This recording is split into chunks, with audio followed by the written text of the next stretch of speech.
otra máquina. Entonces me conecté a la otra y ahora estoy dando por otra máquina. Le pongo a apagar y no se moviliza.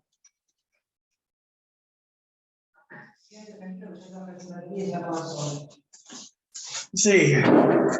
Mi señora me dice, cuando se quede sin batería se va a apagar sola.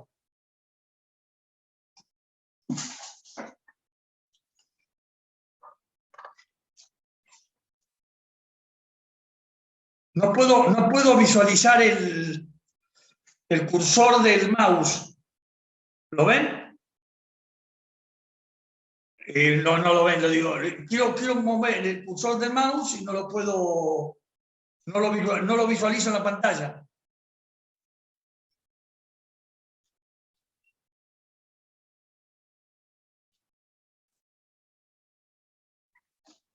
Este es el acá, mi amor. Es este.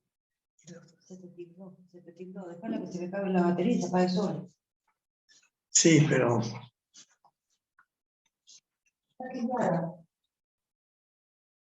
Bueno,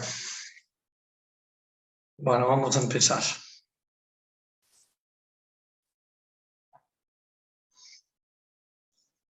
Listo.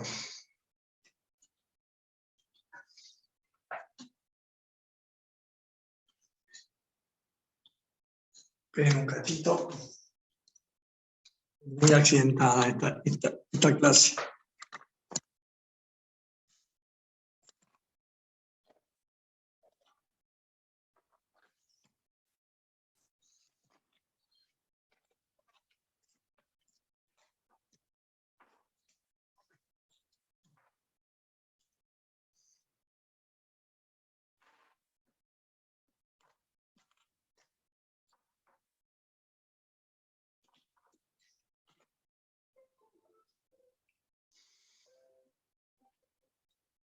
Bien. Estoy buscando acá lo van a ver por la pantalla, que estoy buscando material para darle la clase de hoy.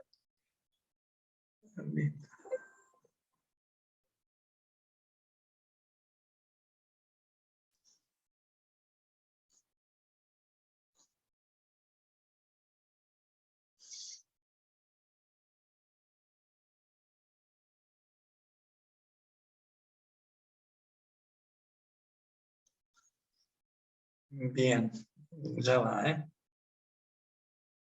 Ya voy a probar. No sé si lo están mirando por la pantalla. ¿Lo ven? No. Entonces, no compartí todavía.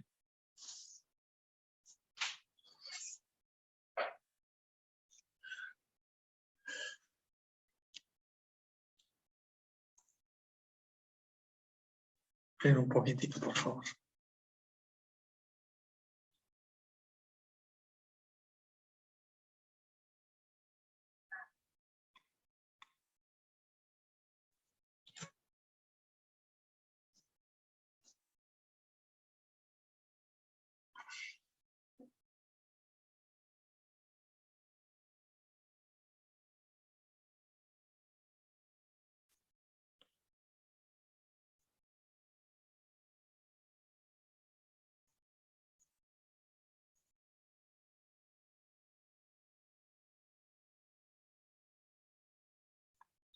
Ya estoy, ¿eh?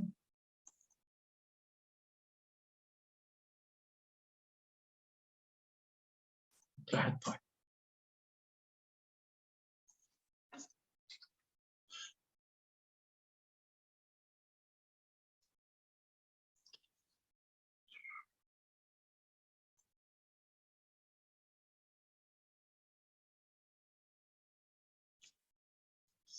Un minuto más, si son tan amables, que estoy mirando los apuntes que les quiero presentar.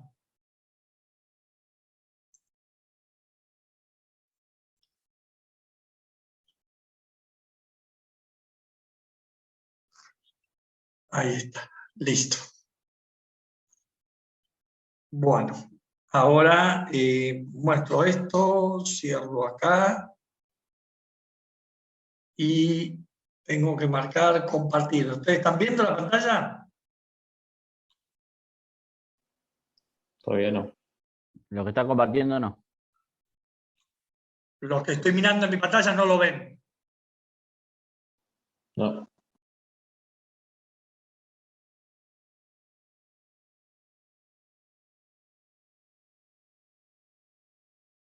Liliana, ¿cómo puedo compartir esto en la pantalla? Este apunte, cuidado, no me lo muevan. Minimizarlo. ¿Dónde lo tenés el apunte? ¿Cuál es? Ahí, el apunte 2. Sea apunte 2.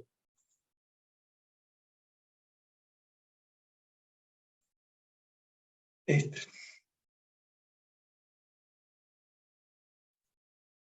Listo, ahí se ve, ¿no? Supongo que sí. ¿Lo ven ahí? Sí, sí. Sí, profe. Gracias. Un agradecimiento enorme a mi señora que me dio la mano. Ah, bueno, ahora sí. ¿Escuchaste los aplausos? Dice que muchas gracias. Bueno. Entonces, ¿qué es la fatiga?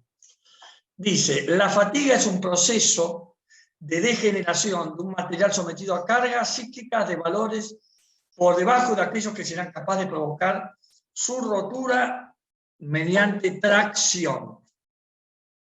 ¿Tracción? ¿Qué es tracción? A ver si recuerdan, ¿qué es tracción?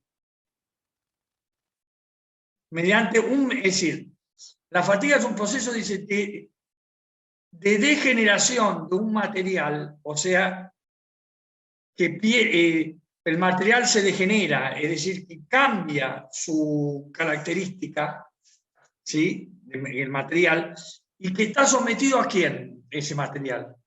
Cuando se lo somete a cargas cíclicas, cargas renuentes, de valores por debajo de quién?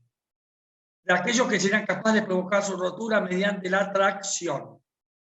Cuando yo tracciono. Entonces, un material está fatigado cuando está sometido a cargas que en otros lados serían capaces de provocar su rotura. El material, volviendo para no repetir lo que está escrito ahí, ¿el material se rompe mediante la fatiga? No. El material no se rompe, no se daña al efecto de la tracción. La carga es la tracción. Lo que sucede es que el material, cuando ustedes lo someten a eso, entra en un estado que se llama de fatiga. ¿Se entendió? El material no se rompe, sí se fatiga. O sea, no alcanza a romperse, sometido con esas cargas cíclicas. Cíclica quiere decir que cumple un ciclo, que va permanentemente, se están sometiéndose a las mismas cargas. Entonces, lo que hace el material entra en un estado que se llama, por eso dice, un estado de fatiga. El material se fatiga, ¿no? ¿Ustedes también se fatigan a veces? Sí. Sí. Sí. Bueno, ¿ese es un estado normal de ustedes? No. ¿Y eso es debido a qué? O sea, debido a algunas situaciones provocadas exteriormente en forma, acá dice en forma cíclica, Mediante un esfuerzo. claro, también mediante un esfuerzo. Exactamente. Exactamente, mediante un esfuerzo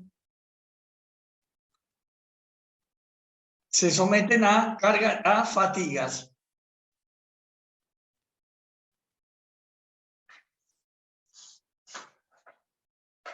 Entonces, y acá agrega algo más. Durante dicho proceso se genera una grieta que, si se dan las condiciones adecuadas, crecerá hasta producir la rotura de la pieza al aplicar un número de ciclos suficiente. Es decir, La fatiga produce una grieta y que si se dan las condiciones, termina con que esa grieta termina rompiendo el material, pero un número suficiente de ciclos tienen que producirse para que a través de la fatiga se pueda llegar a romper el material. El número de ciclos necesarios dependerá de factores como la carga aplicada o presencia de entalla, o sea, de fallas, etc. Si bien acá dice no se encontró una respuesta que explique totalmente la fatiga, se puede aceptar que la fractura por fatiga se debe a deformaciones plásticas de la estructura en forma similar a cómo ocurren deformaciones monodireccionales producidas por cargas estáticas, con la diferencia fundamental de que bajo cargas cíclicas se generan deformaciones residuales en algunos cristales del material. Incluso bajo cargas pequeñas pueden aparecer estas bandas de deslizamiento, aumentando con el número de ciclos y llegando a provocar la aparición de una fisura. Este proceso inicial, que se puede denominar nucleación, se da preferentemente en granos próximos a la superficie, produciendo los efectos de intrusión y exclusión. Que se intruya y se extruya. O sea, intrusión que ingrese, extrusión que egrese material, facilitando la existencia de intrusión, la propagación de la grieta debido a la atracción.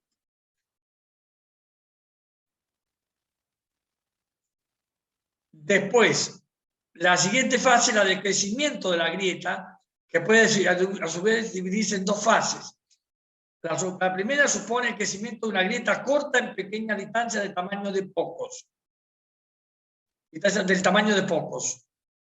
En esta fase, dado que el tamaño de la grieta es comparable,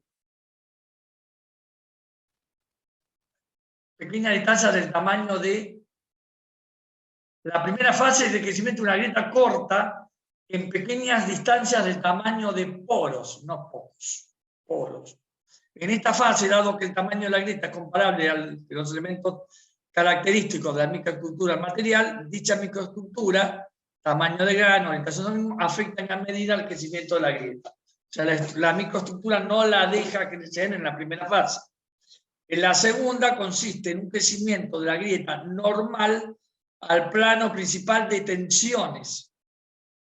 En este caso de grietas más largas, la microestructura del material afecta en menor medida al crecimiento de la grieta, dado que la zona de plastificación, donde se hace plástico es lo que no era elástico, ¿se acuerdan?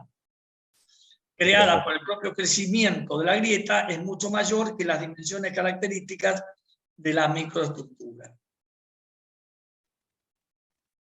Acá tienen. Esto es superficie original, etapa número 1 y etapa número 2. Y acá lo que hace es abrir esta grieta, y acá se ve cómo hay una extrusión y acá hay una intrusión de la grieta, ¿ven?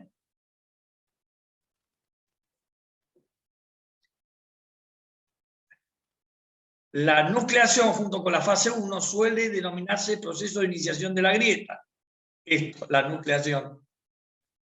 Denominándose la fase 2 propagación de la grieta. O sea, tiene que haber una iniciación de la grieta y después tiene que haber una propagación de la grieta. En la siguiente imagen se puede observar claramente ambos procesos, así como la superficie de rotura final por tracción. ¿Dónde estaría la iniciación? Acá.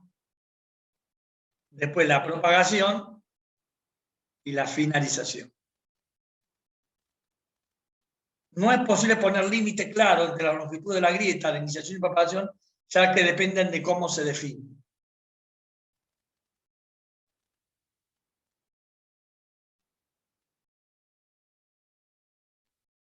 Dice, desde mediados del siglo XIX se ha empleado un sistema de análisis de fatiga y diseña como vida a fatiga o curva SN, caracterizándose por ser la tensión alterna, el parámetro principal de la vida a fatiga, y por darse condiciones de fatiga a alto número de ciclos. alto número de ciclos antes del fallo y pequeña deformación plástica debido a la carga cíclica. Entonces, durante el ensayo se somete a la pieza a tensiones alternas hasta el fallo de la misma, definiéndose la tensión alterna, esta, como la mitad de la diferencia entre la tensión máxima y la tensión mínima. O sea, es la mitad. O sea, yo le resto la tensión máxima a la tensión mínima, que puedo contar, y lo divido por 2. Y esa se considera, eso se considera la tensión alterna. Se considera que las tensiones de compresión son negativas y que las de tracción positivas por convención. Es decir, hay una convención que adopta que si yo estoy aplicando una tensión de compresión, ¿qué signo le van a dar a la tensión de compresión? Negativo. Y si estoy aplicando una tensión de tracción, le voy a dar un signo positivo. En la siguiente figura se muestra el valor, el significado de estos valores, que es de la tensión alterna, la máxima y la mínima. Fíjense. Esta es la tensión carga cíclica de amplitud constante. ¿Está bien que tiene amplitud constante? ¿Les parece que tiene amplitud constante? Sí, Sí. son la misma onda. Es la misma onda, exacto. Es la misma onda. Y si yo quisiera hacer de amplitud divergente, ¿qué tengo que hacer? Empezar a hacer cada vez más grande este pico y este pico. Ahí diverge. Y si yo digo que es una onda convergente, tengo que hacer menor este pico menor que este y este menor que este. ¿Está bien? ¿Se entendió? Sí.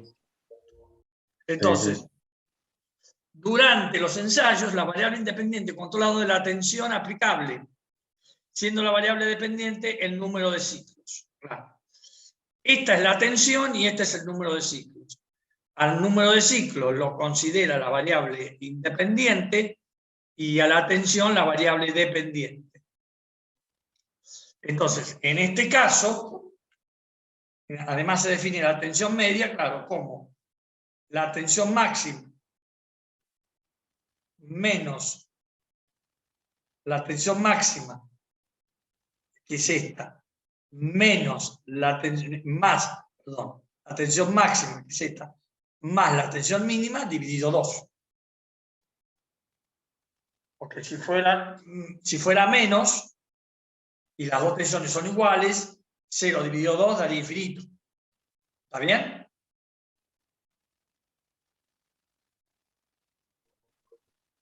Sí. Entonces tendría una tensión media de infinito, y eso no puede ser. Entonces por eso que es tensión máxima más tensión mínima dividido 2.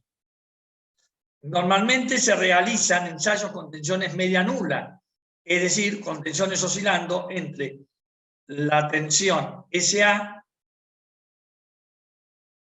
menos SA. Acá, ¿ven?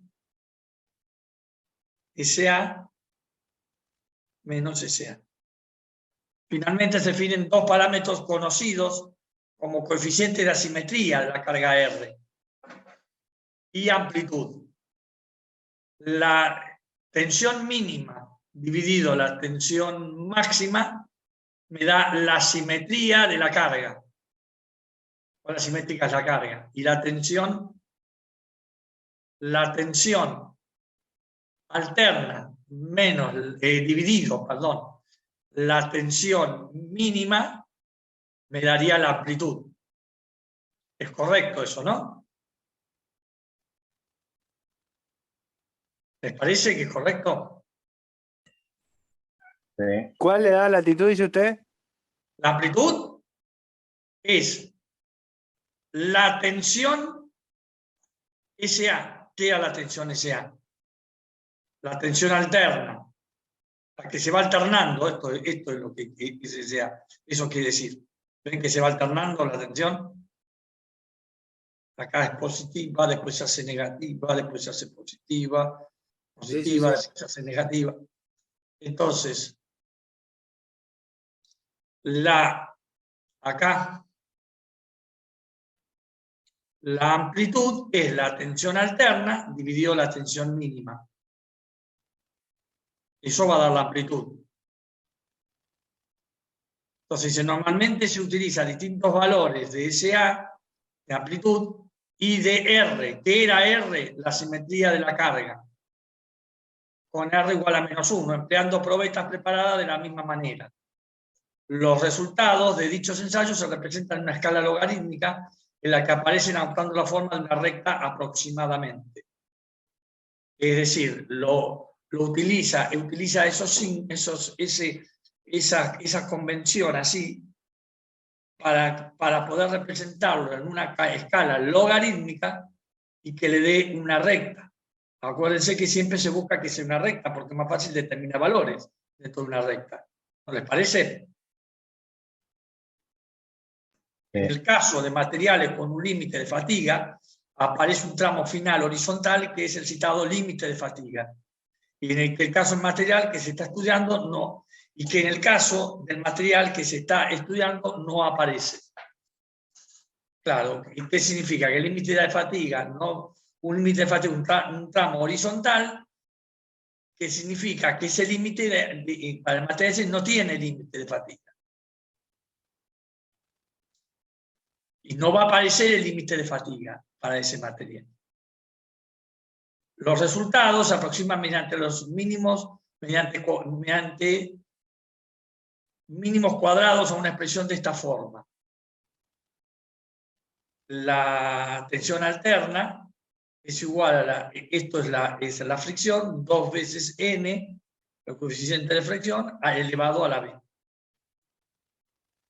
Y entonces después la tensión aparece en las expresiones, depende del tipo de ensayo que se haga. Si esto es a la flexión, esto es a la tracción y esto es a la torsión. Donde I, A y J son el momento de inercia, el área de sección y el momento polar de inercia respectivamente. ¿Se entiende? P, donde I, A y J son el momento de inercia, el área de la sección y el momento polar de inercia respectivamente. Acá esto es a la fricción, esto es a la tracción y esto es a la torsión.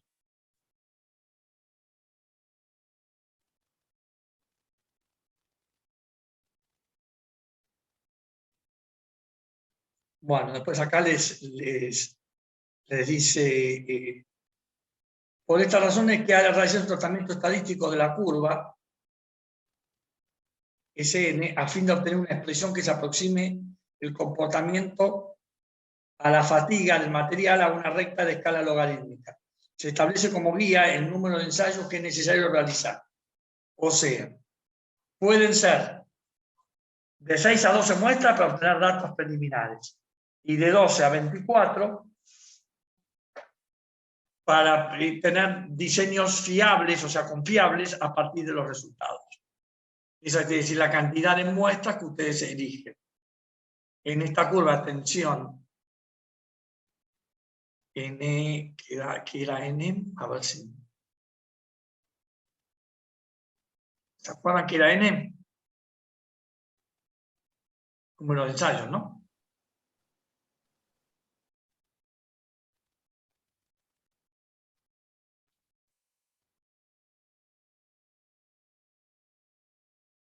Número de ciclos. Un número de ensayos. Entonces,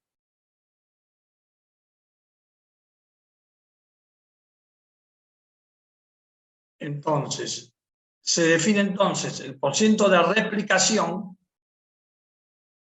en función del número de niveles de carga aplicados, L, y el tamaño de la muestra.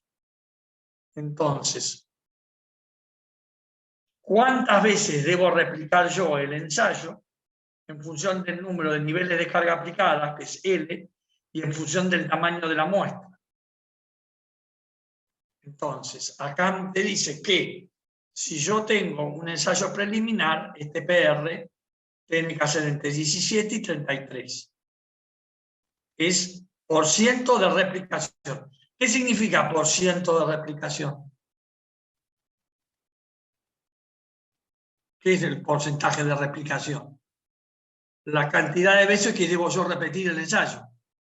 ¿Está bien? Réplica tengo que hacer. Entonces, el porcentaje de replicación es 100 por 1 menos el cociente de L, la carga aplicada, dividido el tamaño de la muestra.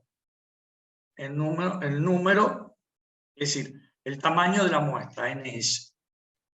Entonces, si PR me da 17, entre 17 y 33, eso, lo que dice la bibliografía es que solamente esa muestra es para que va a ser entre 17 y 33 para tener un examen preliminar de la muestra.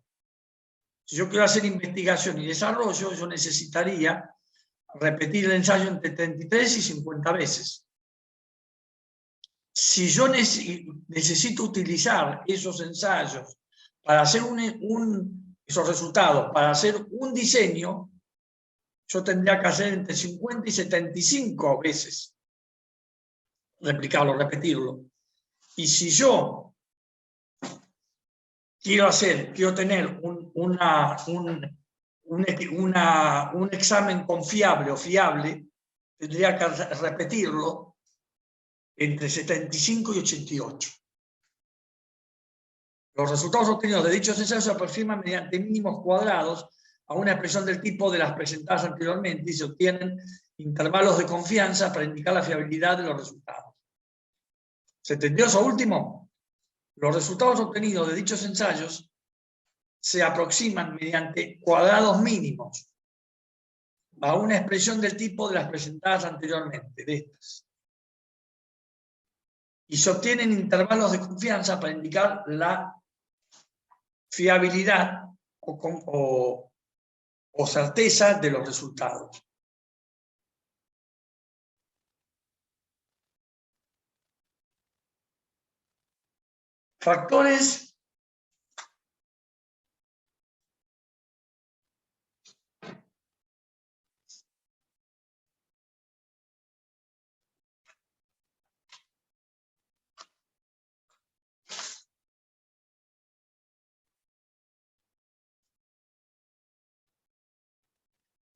Factores que influyen en la fatiga. ¿Qué factores influyen en la fatiga? Dice, el comportamiento a fatiga se aproxima pues por una recta en representación logarítmica. Ahí está. Esto, acá dice vida, n en cantidad de ciclos. O sea, el logaritmo de la vida en cantidad de ciclos. Fíjense que es 10 al cubo, 10 a la sexta, cómo se va exponenciando. Y esto, por eso usa el logaritmo de esto. Y por eso es mejor presentarlo exponencialmente. Entonces, la amplitud del estrés va a variar entre de estos dos valores. Este es el valor K, este es la confianza, esta es la superficie, este es la carga y este es el tamaño. Entonces, aunque las aleaciones de aluminio no tienen un verdadero límite de fatiga, es habitual, sin embargo, dice, para tener en cuenta los distintos factores que influyen en la fatiga, la curva se modifica manteniendo constante el punto cuya vida es de 1000 ciclos. Acá. Mantienen este punto de vida de 1000 ciclos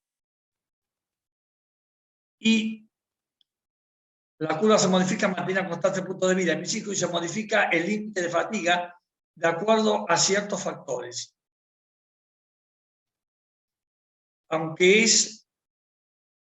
Aunque las aleaciones de aluminio no tienen verdadero límite de fatiga, es habitual definir un pseudo límite de fatiga para resistencia a fatiga de 5 por 10 ciclos, usándose este valor para los cálculos. El límite de la flexión, a la flexión, en distintas condiciones se estima a partir del límite de la fatiga a flexión del material. Entonces, el límite de la flexión es el límite de fatiga del material por estos 4 coeficientes que me los ponen acá. ¿Ven? Acá están los 4 coeficientes. Donde los parámetros que aparecen se deben a la influencia de los distintos factores que se van a explicar a continuación. Y ahí empieza el factor de fiabilidad. Este es el único factor que se aplica sobre la tensión aplicada para vida de 1000 ciclos. Los demás corrigen el límite de fatiga. Tiene en consideración el carácter estadístico de la curva, de manera que presenta unos valores que puedan ser empleados en caso de no tener datos suficientes sobre los ensayos como para poder realizar un estudio estadístico riguroso. A continuación presentan recomendados para distintos materiales, ¿no? Para todos los materiales, tipo de flexión o tipo de carga, flexión o axial, recomiendan el 90% del límite de fatiga, el límite último de fatiga, acá todos, y acá lo que varía es el porcentaje que le agregamos adelante. O sea, si el tipo de carga es una torsión y es una fundición, yo tengo que aplicarle el 0,17% de ese límite. O sea, ¿cuál es el que tiene menor, el que más tolera la tensión de todos esos materiales? ¿Cuál es?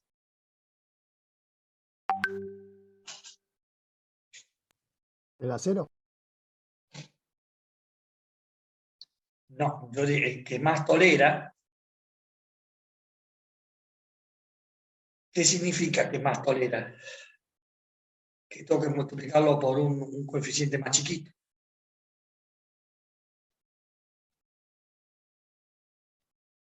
Ese es decir, si yo lo multiplico, a ver, a la flexión, todos los materiales, se utiliza un 90%. Acá se utiliza un 75% del LSU.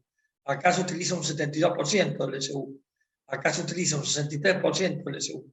Y acá se utiliza un 17% del LSU. Entonces, la fundición es el que más tolera. Porque se utiliza un 17%. ¿Está bien? ¿Está bien o me equivoqué en la apreciación?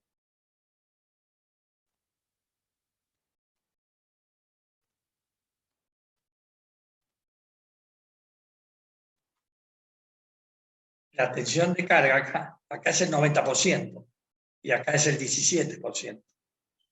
Sí, está bien, profe. ¿Está bien, no? Lo que le estoy queriendo decir. Sí, sí. Bien. Y acá están en tabla en función de la fiabilidad de los datos. Entonces, cuando yo tengo un CR de confianza, puedo usar 1000. Cuando yo quiero una fiabilidad, o sea, cuando yo quiero un 50, es decir, no me interesa la fiabilidad, tengo que utilizar un coeficiente de 1. Pero cuando a mí sí me interesa la fiabilidad, tengo que utilizar un coeficiente más chico. Ahí de vuelta también no sé si se entiende. Cuando yo aumento la fiabilidad, el coeficiente va a ser cada vez más chico. Porque lo multiplico con algo menor.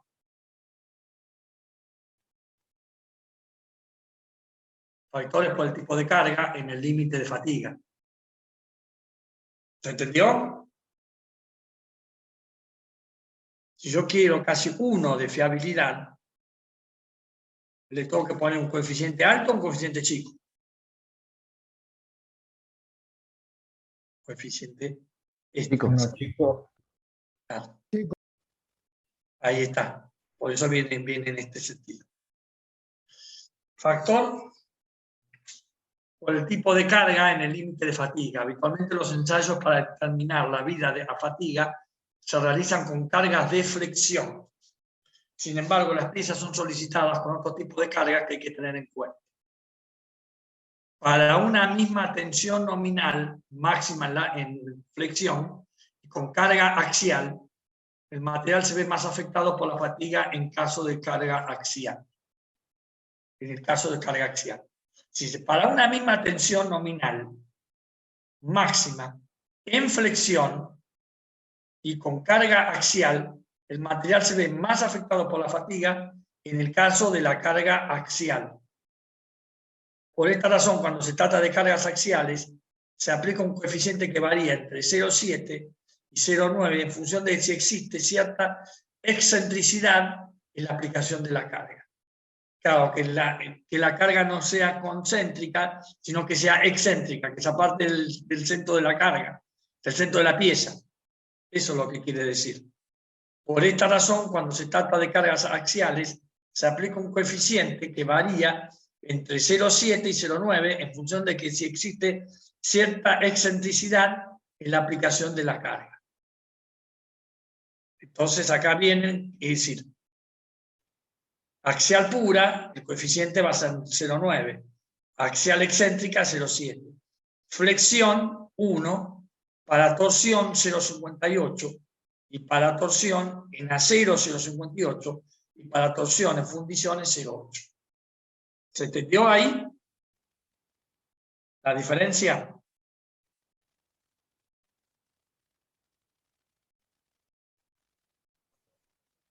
Sí. Bien. Sí, sí. Entonces, el factor de corrección por tipo de carga. Y acá tienen las curvas. Entonces, acá es el logaritmo de la tensión alterna dividido la tensión última.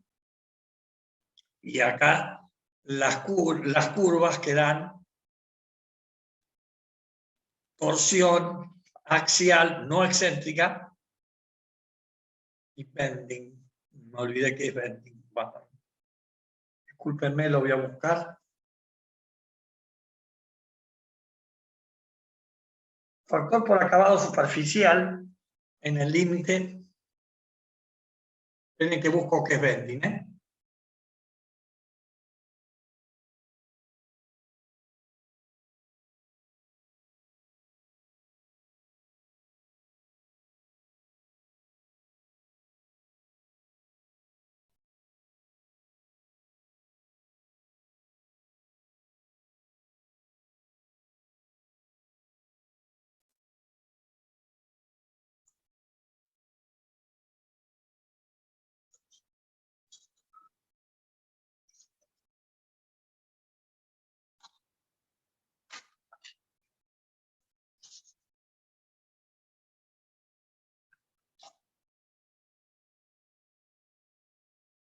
Bueno.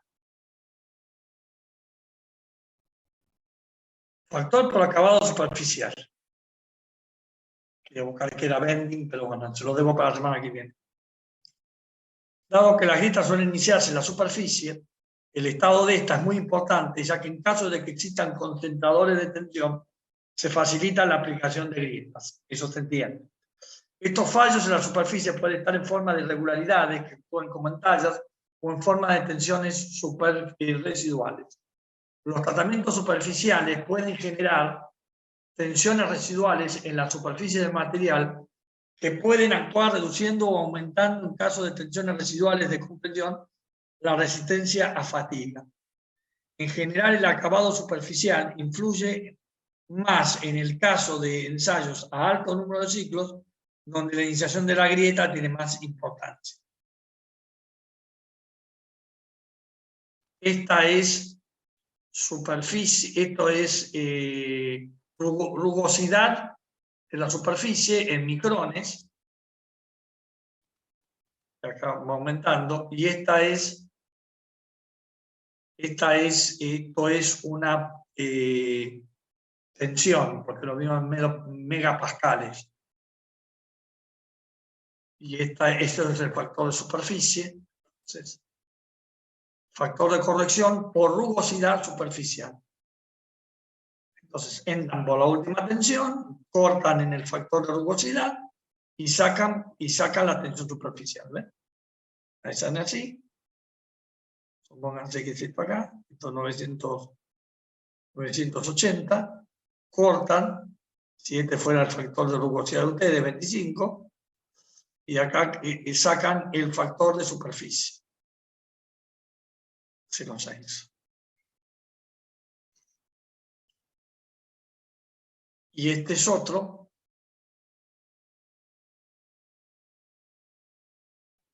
Este es otro, y acá factor de rugosidad superficial atendiendo al proceso que esto fue fabricado. O sea, que maquinado, rolado caliente, etc. Factor por el tamaño de probeta, en el límite de fatiga. El tamaño de la pieza sometida a las cargas también influye en su resistencia a fatiga. Según la teoría del volumen crítico de Kugel, el daño por fatiga se produce en la región sometida a una tensión entre el 95 y el 100% de la máxima. Puesto que para barras circulares sometidas a un mismo esfuerzo de fricción, la barra de mayor tamaño tiene una mayor cantidad de material dentro del límite de tensión, también se ve más afectada por el daño a la fatiga. O sea que el tamaño de la probeta influye en el límite de la fatiga. A mayor tamaño, mayor puede influir en el límite de la fatiga, ¿no? Mayor fatiga. En consecuencia, en piezas sometidas a flexión, la vida de la fatiga es menor cuanto mayor es el tamaño de esta, debiendo aplicarse los coeficientes. Acá está. En consecuencia, en piezas sometidas a flexión, el movimiento de esta flexión, la vida a fatiga es menor cuando mayor es el tamaño.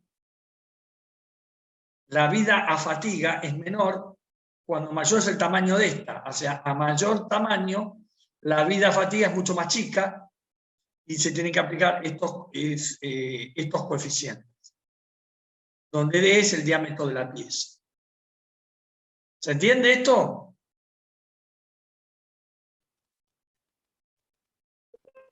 Sí, profe. Bueno, en todo momento se ha hablado de secciones cilíndricas. En el caso de que no se pueda calcular un diámetro, de que no lo sea, claro, cuando no es una sección cilíndrica, ¿qué se hace? Se busca un diámetro equivalente cilíndrico con esta fórmula. En caso de que no lo sea, se puede calcular un diámetro equivalente para flexión rotativa, acá, con esta formulita, donde D es el diámetro equivalente, W y T es la longitud de los lados para una sección rectangular. O sea, ancho y alto, por ejemplo. Y acá ven y acá ven cómo pueden ubicar los puntos y acá sacan este es el diámetro de la probeta en milímetros. Y acá ven, esto es así. En realidad, cómo se aproxima, ese es el fallón CD, y acá lo que están poniendo son estos para diámetros menores a 8 milímetros, este de acá. Y acá le están poniendo cuáles coinciden, ¿no? La coincidencia, acá están los distintos puntos. Efecto de la entalla. ¿Qué es la entalla? Una discontinuidad geométrica introducida ya que sea por el diseño, por error en fabricación o por mecanizado. En cualquier caso, lo que sí es cierto es que el fallo por fatiga de una pieza ocurre típicamente en una entalla por efecto de concentración de tensión. Claro, es decir, en la entalla es donde tenemos la mayor concentración de tensión. Entonces ahí es donde tenemos que investigar y ahí es donde comienza el defecto. Para una pieza con entalla podemos calcular la máxima tensión elástica, la otra sería plástica, de la entalla. ¿Cuál es la máxima tensión? Es decir, esto es la tensión a la E, la tensión en la entalla es en función de la tensión nominal y del factor de concentración de tensiones elásticas.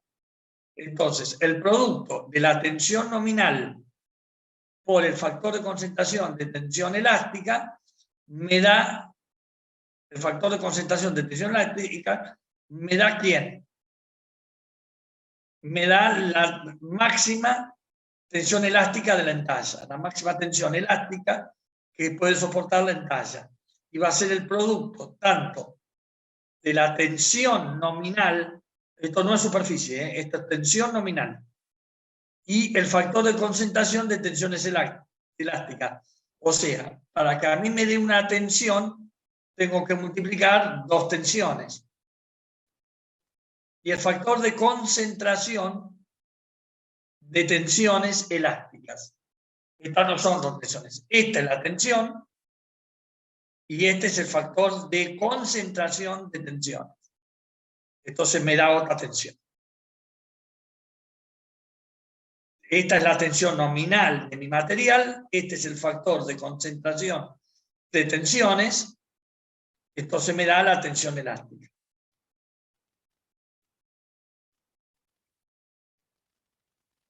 Si mi material tiene un bajo factor de concentración de tensiones elásticas, ¿cómo será la tensión que puede, la máxima tensión que puede soportar? ¿Alta o chica?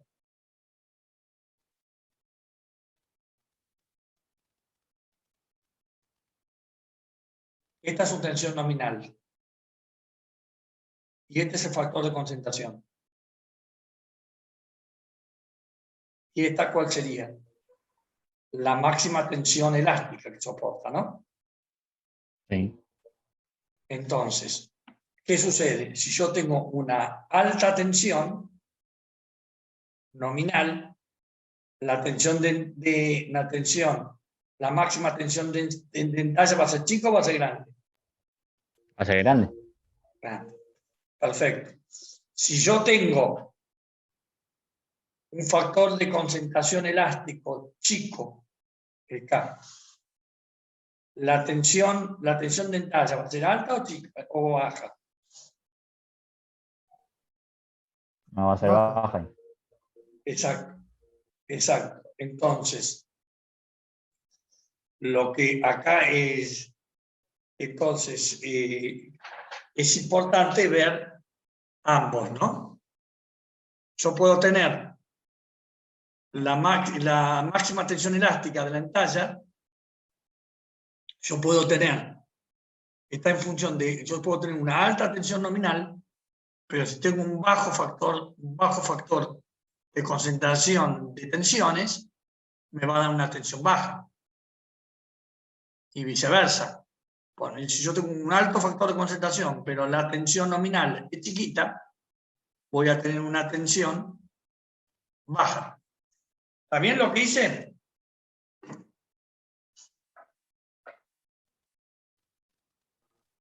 Sí.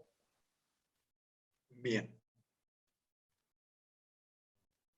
Y si el factor de concentración, que es esto, acá, es función de la geometría de la entalla y del tipo de carga, pudiéndose encontrar tablas de valores para KT en caso de cargas y geometría sencilla.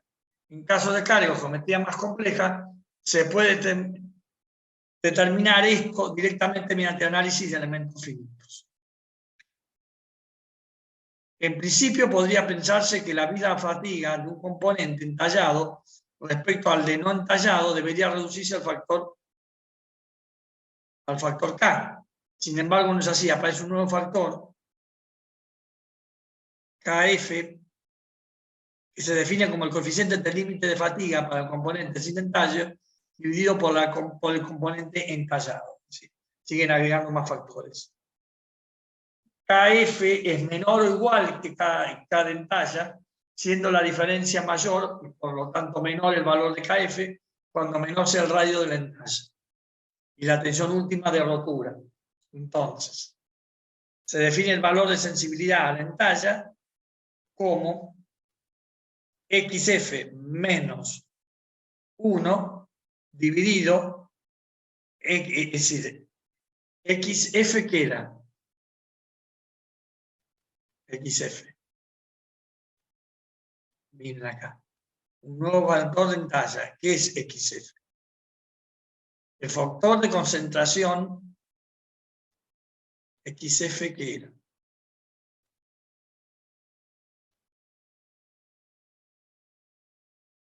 Un nuevo factor X en talle, XF, que se define como el cociente entre límite de fatiga por el componente sin entalle dividido por el componente entallado.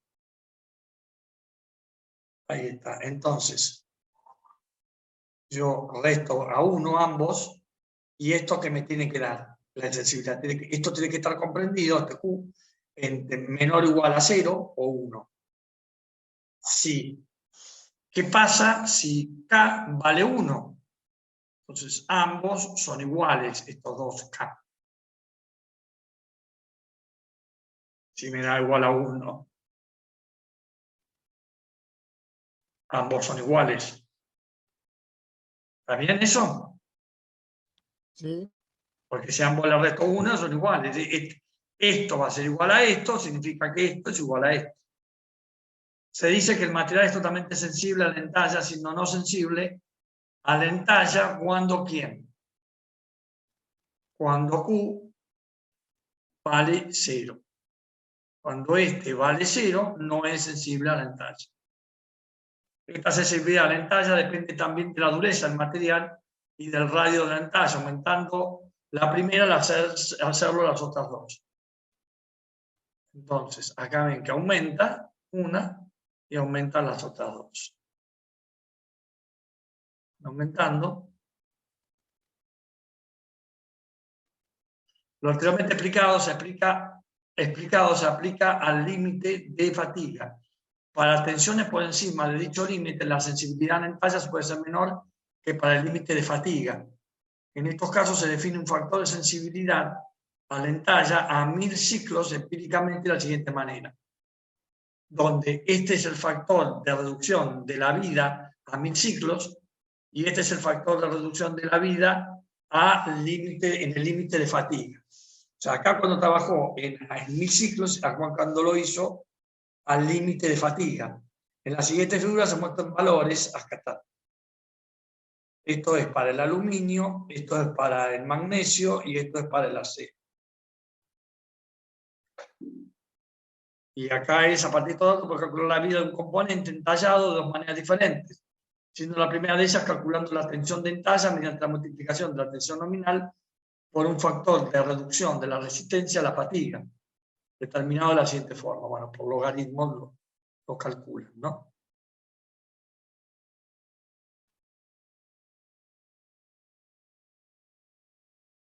El ciclo de Collins, el ciclo modelo de Haywood.